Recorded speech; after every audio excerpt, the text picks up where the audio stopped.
আসসালামু আলাইকুম ওয়া রাহমাতুল্লাহি ওয়া বারাকাতুহু। সুপ্রিয় শিক্ষার্থী বন্ধুরা, এবার আমরা 15 নম্বর অঙ্ক করব।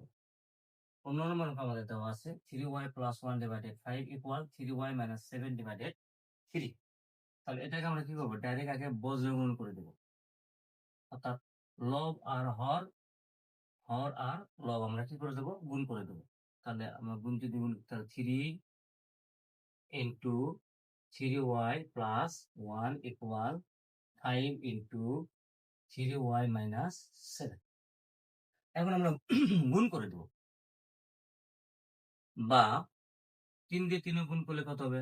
৯ y। ৩ আর 1 গুণ করলে কত হবে?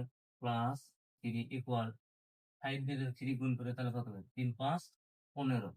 ১৫y প্লাস মাইনাসে মাইনাস ৫ আর ৭ গুণ করলে কত হবে? ৩৫। ৫ ৭ ৩৫। বা এখন y যেগুলো সেগুলো আমরা একপাশে দেব। y বাদে যেগুলো সেগুলো একপাশে দিয়ে দিবে। তাহলে আমরা লিখতে পারি এখান থেকে 9y মাইনাস 15y ইকুয়াল -35 আর এই +3 আমরা পরে গেলে কি হবে? -3 হয়ে যাবে। বা আমরা যদি 15 থেকে 9 বাদ দিই, কত হবে তাহলে? 15 থেকে 9 বাদ দিলে কত পাবো?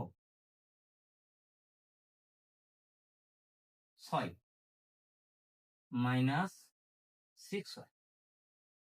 15 থেকে যদি আমরা 9 বাদ দিই তাহলে কত হবে? 9 6 15 -6 হয়। যেহেতু 15 আগে মাইনাস চিহ্ন আছে এজন্য এখানে কি চিহ্ন আসলো? মাইনাস চিহ্ন। ইকুয়াল তাহলে -35 আর -3 যোগ করে দিলে কত হবে?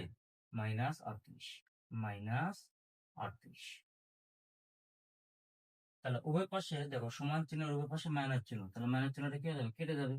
তাহলে বা এখান থেকে আমরা লিখতে পারি 6y = 38 বা y আমরা লিখতে পারি যে 38/6। তাহলে অতএব নির্ণেয় সমাধান। অতএব নির্ণেয় সমাধান কত? 38/6। এটা আমাদের অ্যান্সার।